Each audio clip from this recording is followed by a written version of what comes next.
Hello, I'm Danny Hozack. I'm a past ABP chairman and many times a delegate. In the fall of 2018, I was acclaimed as a delegate and then, in my opinion, illegally disqualified.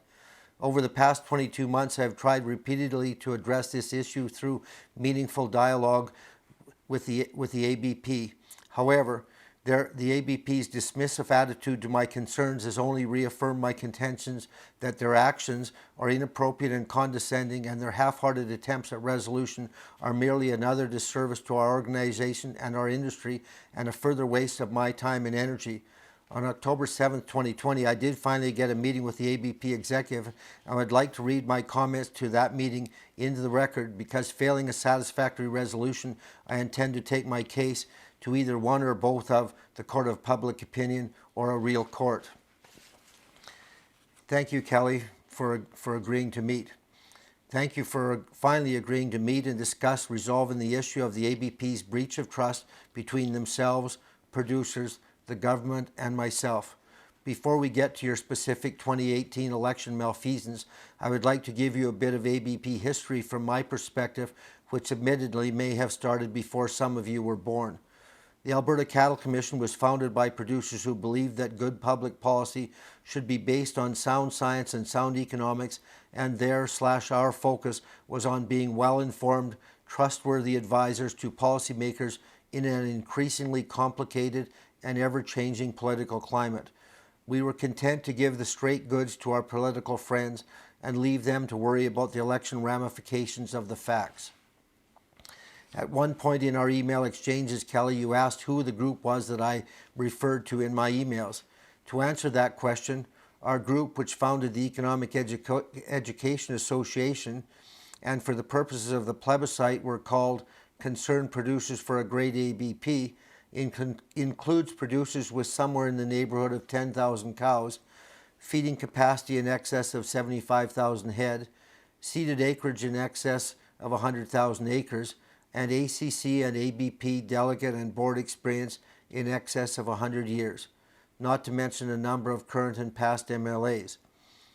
I've given many of the best days and best years of my life to our industry and our organization, so I must say that I am dismayed and extremely disappointed to be forced into this discussion. Nevertheless, we're here now, so let's take a quick look back in time to see how we got here, and then perhaps we can discuss how we might move forward. Our economic group's founders, virtually all of whom are beef producers, had become increasingly concerned about the direction of ABP during the debate over the PC government's land use bills in the 2008 to 2012 timeframe.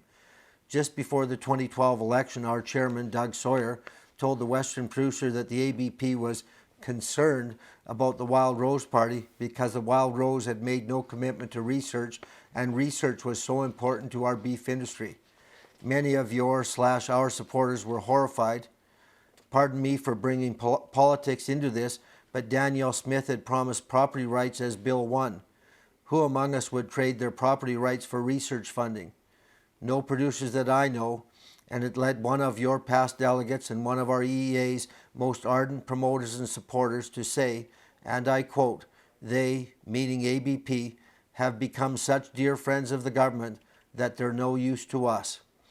Following that election, it was agreed that we needed our own group to advance the public discussion on several issues, including climate and government largesse, debt and deficits, which ABP was and continues to be both unwilling and unprepared to discuss intelligently.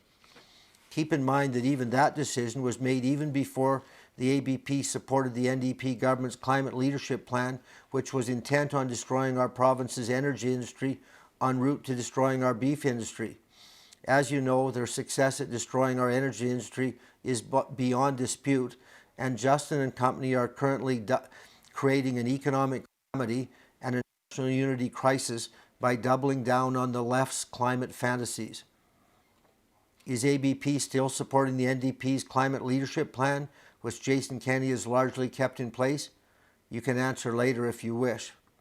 In any event, continuing forward from 2012, many in our group increasingly were feeling that ABP was not worth supporting or worrying about, but I insisted that our industry needed an organization like ABP then more than ever. I insisted that you were an organization worth defending and trying to influence, and they agreed to continue to support my efforts if I had the energy and thick enough skin to be an increasingly lonely, dissenting delegate in an increasingly single-minded group. My friends had supported my involvement on behalf of our industry over the course of almost 40 years, and when we discussed another term as a delegate in 2018, they agreed again to continue to support my efforts.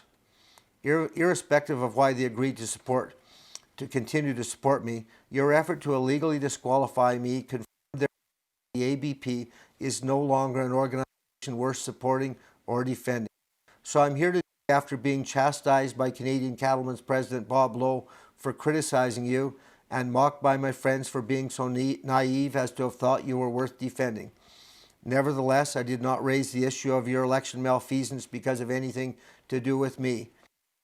The EA had 400 voluntarily paid registrants at our last two-day conference in November of 2019.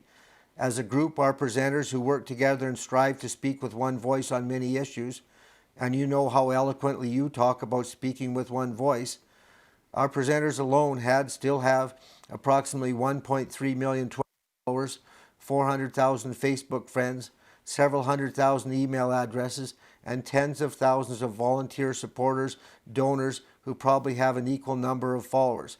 Our organization alone has 40,000 unique email addresses. Actually, it's one less than that from our list. So much for speaking with one voice. So, just to be clear, I actually did not raise my illegal disqualification because of me. I raised it out of immense respect for the thousands of young men who died defending our freedom and the principle that fair and honest elections are a cornerstone of a free society. It was Stalin who said, "It does not matter who votes. What matters is who counts the votes." And in case you had not previously realized it, when you try to change the outcome of an election, when you try to remove an opponent from the public forum by counting votes, you have either knowingly or unwittingly moved yourself and our organization towards securing a place in history along with a group of folks who will likely spend,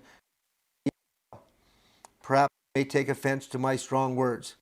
That is your choice, because the who died defending fair elections, all defending your freedom to, if you so wish, and my freedom to try to hold you accountable. So now you know how I feel about election rigging, and I actually don't really care what you do going forward. I am increasingly aware that the ABP is just an old man's yearning for a relationship and an organization that used to be. Thank you.